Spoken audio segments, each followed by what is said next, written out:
Paz do Senhor, tudo bem com vocês? Hoje nós vamos aqui para o nosso segundo vídeo da série As Características das Crianças de 4 a 6 anos hoje. O nosso primeiro vídeo foi das crianças de 1 a 3 anos e hoje nós vamos aqui fazer um breve resumo falando aí das características das crianças de 4 a 6 anos. Então, essas crianças nessa fase elas já começam a entender melhor, de uma forma mais real, da realidade de Cristo. Da realidade de Cristo e a atuação na sua própria vida. Elas já começam a entender isso aí. E é por isso que nós precisamos ensinar as crianças a conhecerem a Cristo através das nossas palavras, né, do nosso ensino e das nossas atitudes. Como que essas crianças agem fisicamente?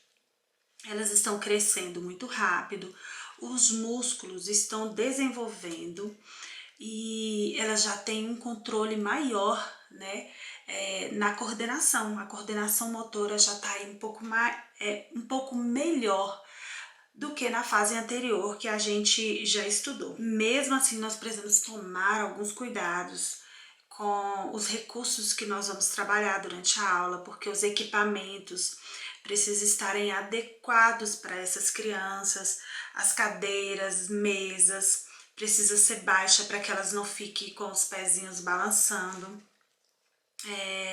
Os objetos, né, precisam ser objetos que não irão causar acidente, de preferência que sejam emborrachados, grandes, se formos usar tesoura, que seja tesoura sem ponta, e tudo que formos usar precisa, né, tudo que for oferecido para a criança usar precisa ser com a orientação do professor.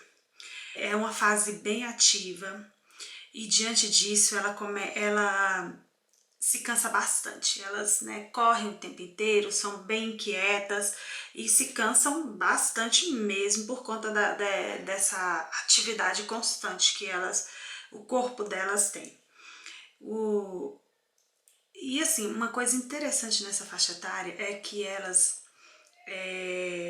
são sensíveis e apesar de já ter uma boa coordenação, já tá aí crescendo, mas elas ainda não têm uma concentração muito longa. Aí o que acontece? Às vezes você tá ali contando a história, ela tá prestando atenção em você, e como nós aqui estamos falando de como elas agem fisicamente, é interessante eu falar isso aqui. Aí você olha para a criança ali, você tá ali contando uma história, né, desenvolvendo a sua aula, de repente elas começam a abrirem a boca, coçar os olhos, você vê que os olhos estão ficando vermelho. Isso é característica de cansaço nessa fase. Então assim, é interessante que o professor preste muita atenção, o professor, o monitor, quem está ali lidando com essa criança, porque se você vê ali uma criança que parou para te ouvir e de repente ela tá ali coçando os olhos e reclamando que os olhos estão ardendo, não é porque os olhos estão ardendo ou que tá com alguma coisa, não, é cansaço mesmo, é uma característica física nessa faixa etária. Então é bom a gente ficar bem ligado com relação a isso aí. De repente você olha, vê uma coisa dessa, você já pensa, tá na hora de parar, né? Já deu para essa criança aí. São crianças sensíveis a doenças. Então o ambiente ali de sala de aula precisa ser um ambiente que proporciona saúde, né? Um ambiente limpo, um ambiente que não tem nada que possa colocar na boca. E é interessante também como elas são bem sensíveis a doenças. É interessante a gente estar verificando como que tá a saúde da criança. Às vezes ela já chega espirrando ou então se coçando, e tem muitas doenças contagiosas que pega nessa fase, como catapora, sarampo, rubéola. Então assim, agora nós estamos vivendo, né, nesse momento da Covid-19. Então assim, se bem no início você já verifica que uma criança tá sentindo alguma desses sintomas, o melhor a fazer é chamar o responsável e conversar e tirar da sala, né? Converse com o responsável e peça para que ele leve a criança para não acontecer outros problemas, assim, para não acontecer nenhum tipo de contágio, ou então a própria criança piorar, né? É interessante a gente manter sempre a sala limpa e iluminada. Uma coisa interessante, como eu já falei, como nessa fase elas se cansam rapidamente, é bom que a gente fale pouco, né? Falar pouco e de maneira clara.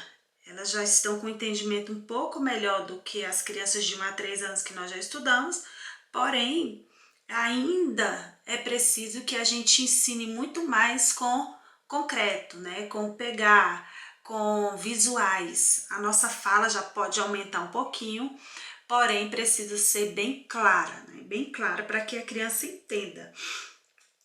Nessa faixa etária é interessante a gente ficar mudando o tom de voz, né? Por exemplo, vou dar um exemplo aqui. Digamos que o professor tá ali contando uma história sobre Golias, né? Davi e Golias. E aí ele vai e fala assim, olha, aí Davi foi, tacou uma pedra e caiu na testa do gigante e o gigante caiu. É diferente de você falar assim, e Davi pegou a pedra e rodou, e rodou, e rodou e na testa do gigante, o gigante caiu. Então, assim, é dessa forma que a criança vai compreender a história. E melhor ainda é que ela esteja em cima de um tapete emborrachado, para que de repente, se no caso dessa história, na hora que o gigante bateu a pedra e ele caiu, o professor pode ensinar, pode cair, a criança também pode se jogar, né, para que fique ali bem mais claro a história para a criança. E aí, se tiver um emborrachado, um tapete, não vai correr risco de se machucar, né? Por isso que a gente tem que proporcionar um ambiente para que haja um ensino de qualidade, né? Um ensino eficiente, dentro das possibilidades, é claro, né? É interessante que a gente preste muita atenção, porque essas crianças, elas têm a concentração bem limitada ainda. Tá um pouquinho maior do que a faixa etária passada, porém ainda é bem limitado. Então, seja tratando aqui de como que ela se comporta fisicamente, é bom você ser bem clara com ela e deixar o restante por conta do concreto, de música, de brinquedos, lógico, como nós já falamos, tudo precisa ser voltado ao ensino do dia, né? A gente vai chegar lá com qualquer música, com qualquer brincadeira, com qualquer dinâmica, porque tudo que a gente for fazer ali precisa estar voltado para o ensino do dia, para que a criança compreenda qual que é o objetivo, o que a gente quer ensinar no dia. E a revista, né, já propõe um ensino e a gente precisa seguir. Agora, como que essas crianças agem mentalmente? Elas são bastante indagadoras, curiosas, o tempo inteiro elas estão perguntando, e a gente precisa responder essas crianças de forma clara e simples. Não deixe de responder, elas vão perguntar o tempo inteiro e responda, né? Assim, não adianta você ficar fazendo arrodeios, tentando parafrasear e inventar, porque não vai resolver. Você responde assim, no mínimo que você puder. Perguntou, respondeu rápido, para que ela entenda a resposta da pergunta de forma clara. É uma faixa etária que a gente precisa estar sempre diversificando as atividades, né? Uma vez jogos, outra vez mais cânticos, visuais, outras vezes coisas mais concretas para estar pegando. Então, tem todo domingo, usar só o visual da revista, né? Até porque só são 2 visuais, é tão pouquinho. Então precisa estar ali enriquecendo com outras coisas, né? Lembrando que nessa faixa etária o recurso ainda é bastante no concreto, no lúdico, brincando. Dessa forma que essas crianças aprendem. A atenção, como eu já falei, dessas crianças é bastante limitada, então vai variar aí entre isso para contar a história bíblica, porque durante uma aula tem cânticos, tem brincadeiras, tem a história bíblica, tem lanche, tem muita coisa, né? Mas assim, o tempo da história bíblica ela varia entre 5 a 10 minutos. A gente precisa estar bem atento as características individuais também. Nós aqui estamos falando de características coletivas. No geral, as crianças nessa faixa etária, elas agem dessa forma. Porém, existem características específicas. A gente precisa conhecer os nossos alunos, né? Para que a gente consiga oferecer um ensino pelo qual eles irão entender, né, e aprender, porque o objetivo é esse, né? A gente não está ali só para cumprir um protocolo. Nós estamos ali, como eu falei já no início, lá no primeiro vídeo, nós estamos ali construindo uma vida. E agora é a parte do alicerce. E esse alicerce precisa ser bem fundamentado, né? Então a história vai ser ali, ó, procure entender seus alunos para ver qual o tempo dentro desses 5 a 10 minutos a sua turma vai ser melhor para você usar. Que tempo? Entre 5 a 10 minutos. Vai depender de como que tá ali o desenvolvimento da sua turma. Aí você precisa primeiro entender isso para depois você tá aí administrando a sua história dentro desse tempo. Nessa faixa etária, eles já conseguem entender os comandos bem melhor. Então, assim, eles já estão ali entendendo que eles podem ajudar a guardar os brinquedos, ajudar a entregar alguma tarefinha. Então, assim, coloque eles para trabalhar, para ajudar, sempre um ajudante do dia. E é uma faixa etária que eles já compreendem, assim, e gostam muito de fazer isso, né? A mente deles é bastante ativa, só que ainda a forma deles se expressar é bem limitada. Eles estão ali com tudo processado, né? Digamos que eles querem contar uma história, contar algum assunto, e aí tá tudo processado. A mente dele entendeu tudo, só que eles têm dificuldade de transmitir ainda da forma que eles entenderam. Então, já é uma fase onde essas crianças irão participar muito mais da aula, mas ainda é limitada. Eles não vão estar falando, né? O máximo que eles vão estar falando mais é nas questões das perguntas, porque é uma fase que eles indagam muito. Então, mentalmente é isso aí. Agora, socialmente, como que eles vão interagir? Já é uma fase que eles gostam de ficar uns com os outros. Eles já conseguem desenvolver um trabalho de grupo. Gosta de brincar juntos. Uma coisa muito interessante, nessa faixa etária, a gente já começa a observar que tem crianças que têm aquela habilidade já para liderança. Essas crianças geralmente são aquelas que gostam de mandar, ou então que olha alguma coisa do colega e já está indagando. Então, assim, tá aí uma faixa etária, um momento muito interessante para a gente começar a trabalhar essas habilidades, né, das crianças. Uns já começam a demonstrar o tanto que eles já têm dentro deles esse espírito de liderança, outros desenham muito bem, outros já cantam, né? Então, assim, é um momento do professor começar a trabalhar essas habilidades das crianças, porque principalmente na igreja, onde a gente desenvolve muito trabalhos com cantar, né, com brincar, contar história, desenhar. Então, assim, procure saber qual a habilidade de cada um, porque muitas das vezes o coleguinha canta tão lindo, aí o outro que não canta fica querendo cantar também. Então aí assim, sei lá, de repente você tá aí num conjunto, né, de crianças e tem uma questão dessa, você vai colocar um para solar, só que ele não canta tão bem, o outro já canta.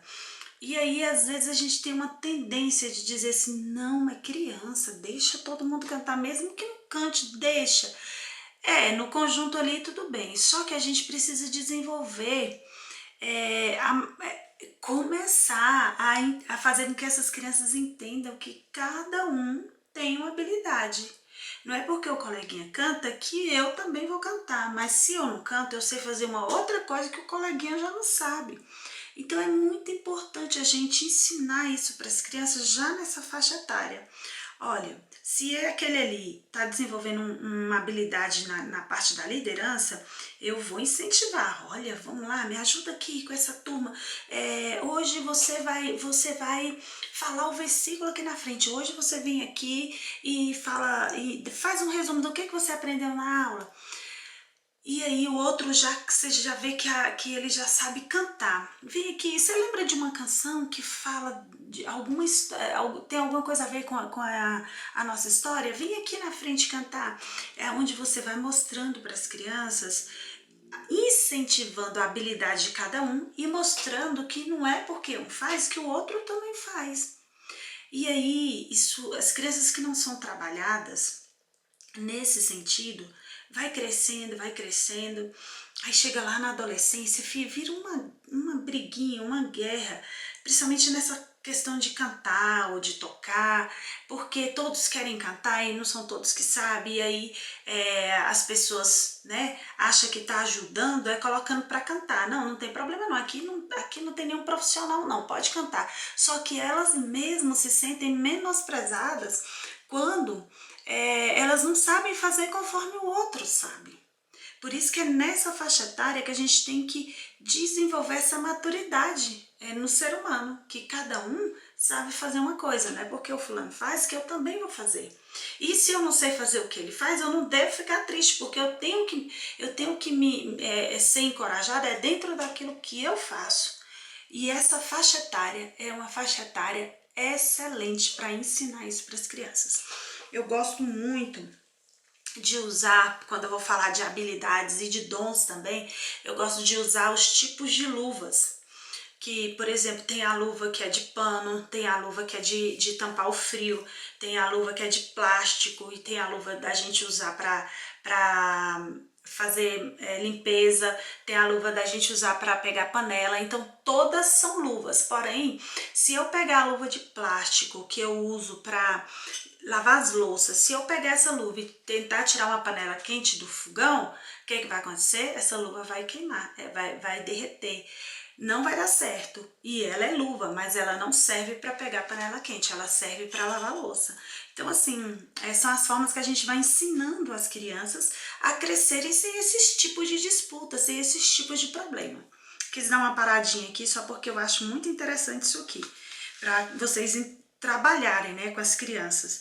Tem muitos adultos que precisam desse trabalho, já deveria ter sido feito, mas adolescentes, jovens, adultos, que cresceram com esse problema de querer fazer o que o outro faz, mas não sabe o que ele próprio pode fazer, né?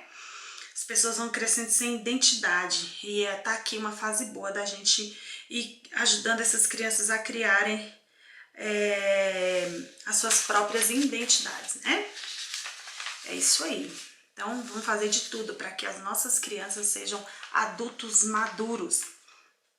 Nessa faixa etária, essas crianças são egoístas, bastante egoístas.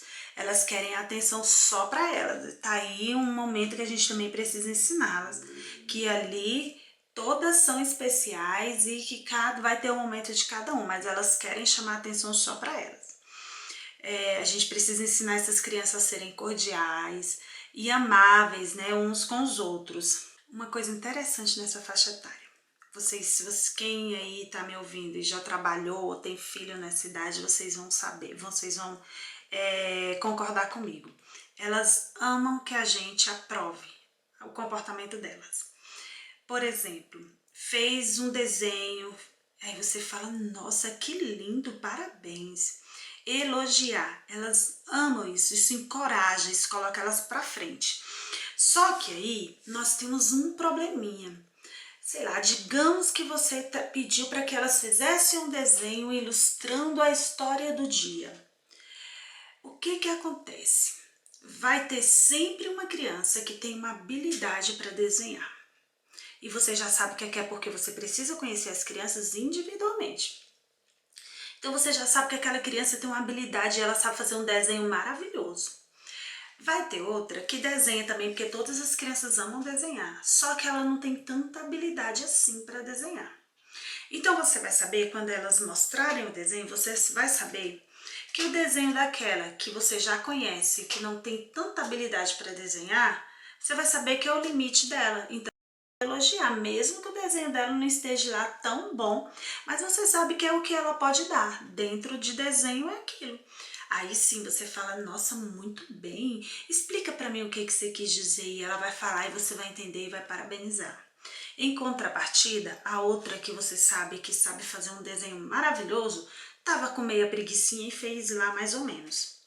O que você vai dizer para ela? Parabéns, muito bem. Não, você vai encorajá-la a sempre dar o melhor dela. Olha, eu sei, eu te conheço e sei que você pode fazer bem melhor. Que tal se você começa a sugerir para que ela melhore, para que ela dê o melhor?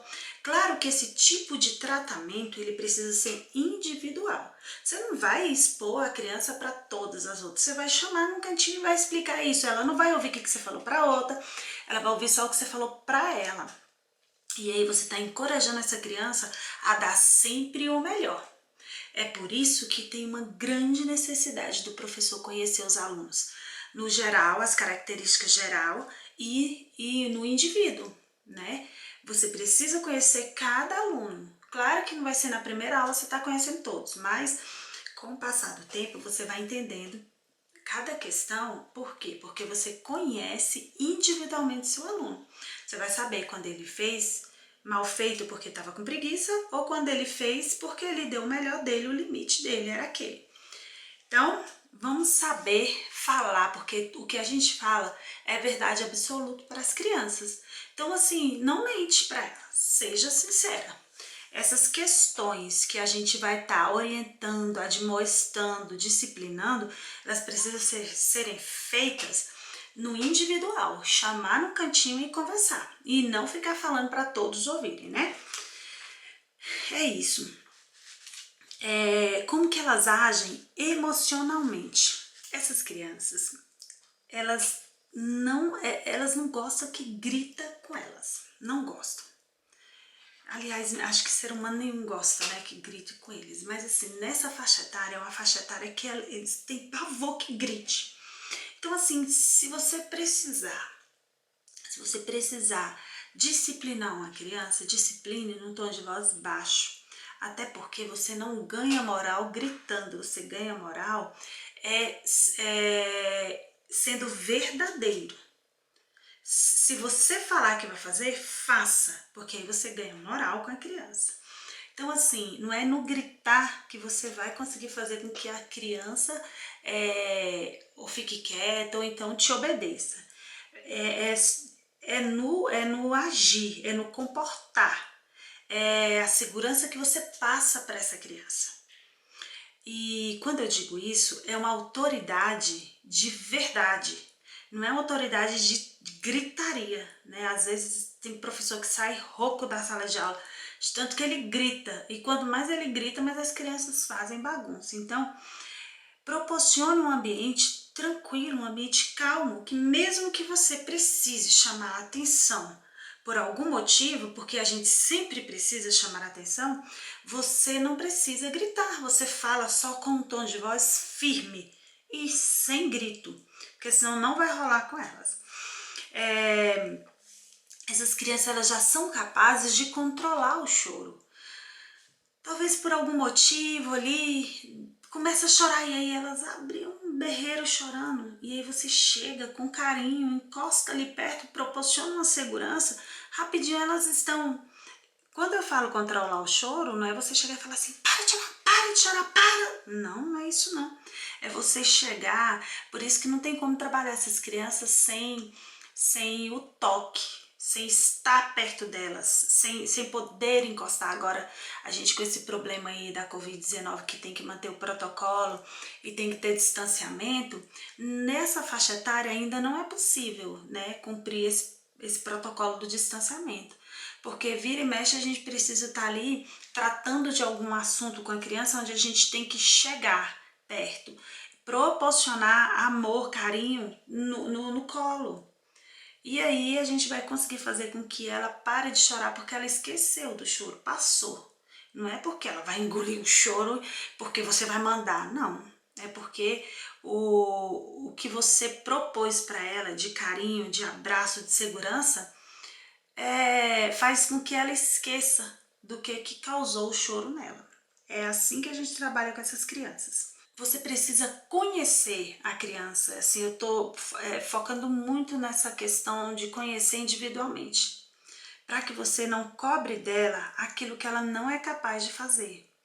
Eu estou batendo firme nessa tecla da questão de conhecer a criança individualmente, para que você não cobre dela algo que ela não possa lhe oferecer e de repente possa causar algum trauma nela aí, né? Se você ficar cobrando dela algo, olha, pode melhorar, isso aqui tá muito ruim, e sendo que de repente você não conhece e ela não pode oferecer aquilo, e aí pode causar algum transtorno emocionalmente nela, de repente ela não querer mais ir, né, não querer mais te ouvir, e porque tudo, assim, o adulto, o professor que tá ali na sala, o que ele falou é verdade para aquela criança.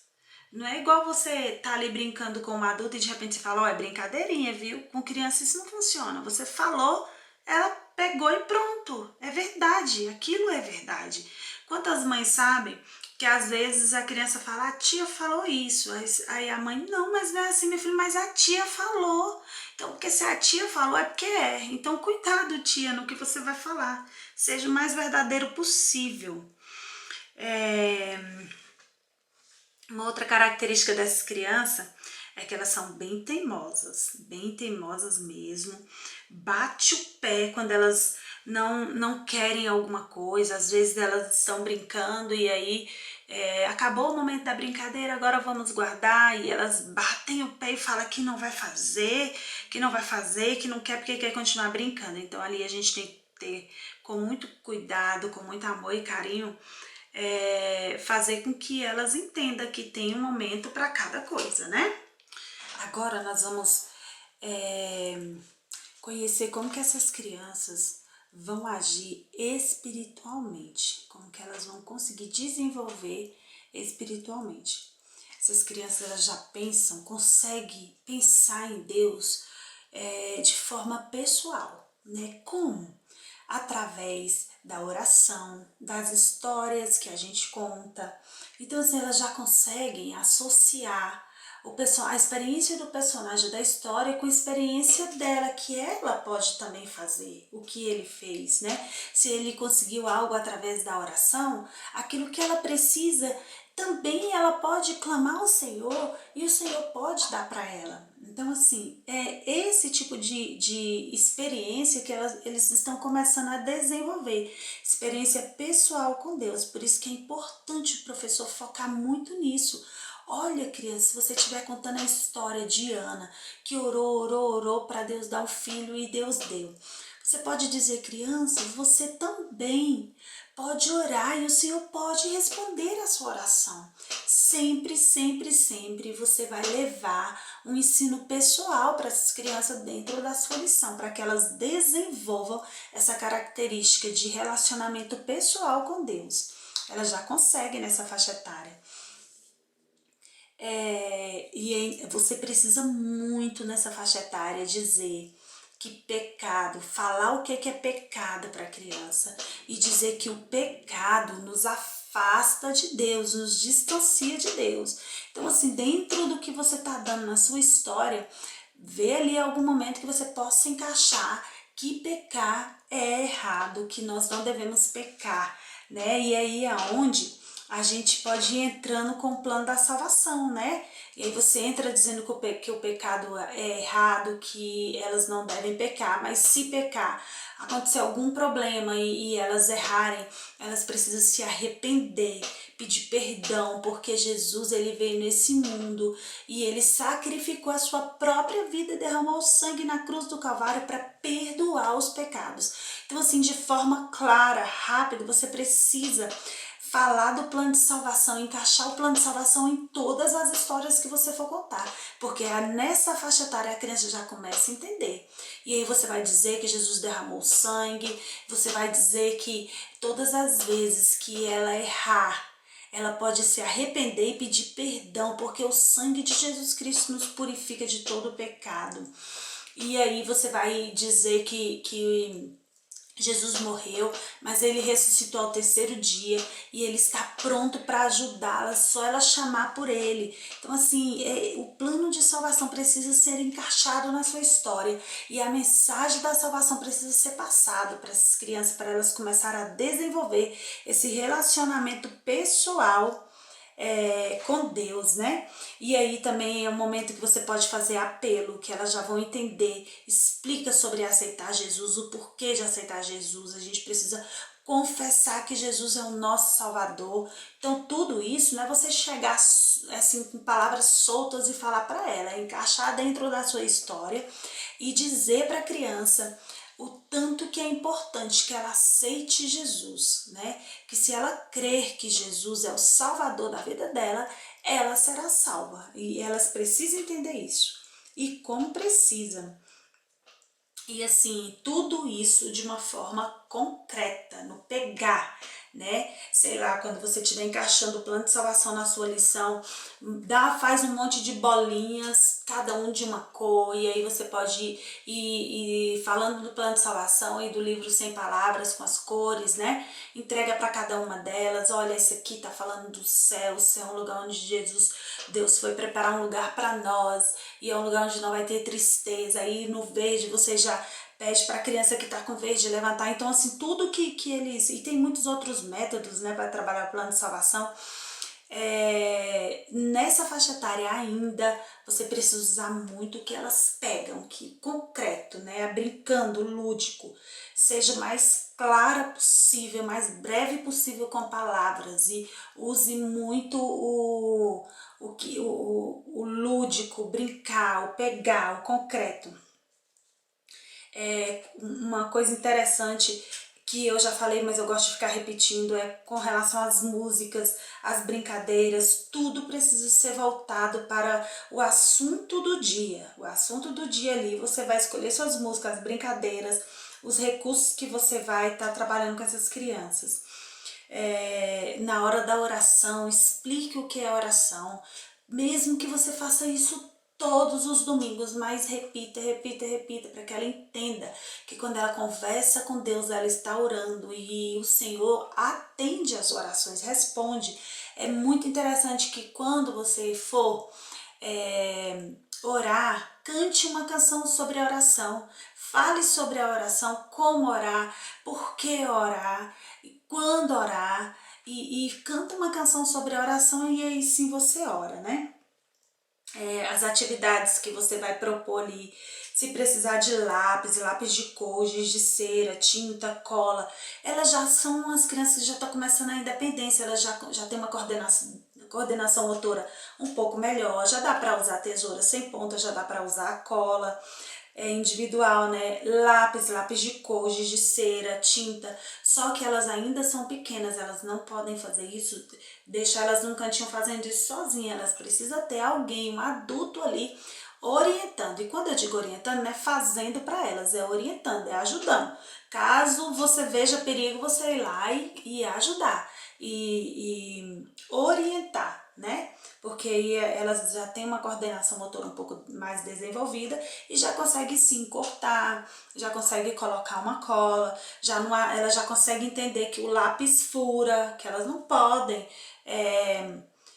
encostar o lápis nela, colocar na boca, elas já conseguem entender esses comandos. Porém, né, se você falar, falei uma vez, pronto, entendeu? Não, é falar quantas vezes for preciso. Geralmente a gente fala muitas vezes mesmo. Muitas repetições, né? E assim, o que eu oriento para vocês, assim, de como ensinar, né? O que usar para ensinar essas crianças, além do que a gente já falou aqui, que tem que ser coisas brincando no lúdico, concreto, assim, o Google tem muita, mas muita coisa, sabe, para recursos, sugestões de recursos para essa faixa etária e para qualquer uma outra. Então, assim, recursos para você contar história, para memorizar versículo, para cantar. E aí, às vezes você tá aí sem nenhuma ideia, vai lá no Google e coloca como trabalhar a memorização de versículo na idade de tanto a tantos anos. Vai depender da sua faixa etária. Ele vai te dar um monte de sugestão, né? Eu faço muito isso. Porque tem dia que parece que a gente tá meio sem ideia, então a gente já usou todas as ideias que a gente sabia. Então assim, vai lá, gente. Eu sei que todo mundo hoje tem uma internet, tem um celular, smartphone, ou no computador mesmo. Então assim, façam pesquisas, né? Não fica só preso o que está escrito na lição, né? A lição sugere algumas coisas, mas só são sugestões. E às vezes são sugestões bem repetidas. Então assim, procure diversificar, né? E é isso, que Deus abençoe a sua casa, a sua vida, que Deus te capacite, te dê muita força para que você dê o seu melhor, né, para as crianças.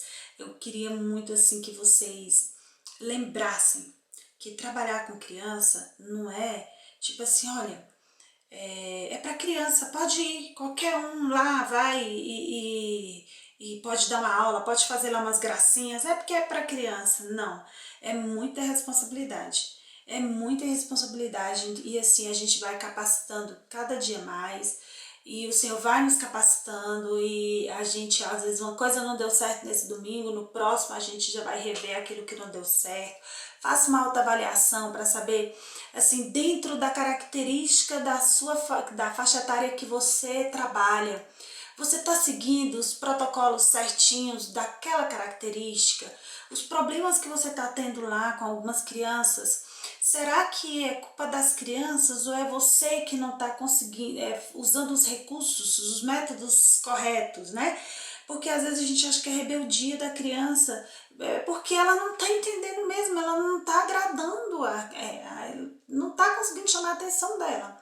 Então assim, ela é sincera, ela grita, ela sai, ela corre, e assim, a gente consegue sim prender a atenção das crianças, mas a gente precisa respeitar e trabalhar em cima das características, né, de cada uma. É isso. Deus te abençoe, fique com Deus e que você tenha muita graça de Deus para dar o seu melhor, né? Como a palavra de Deus diz, se é para ensinar, que haja dedicação ao ensino. A paz do Senhor e fiquem com Deus.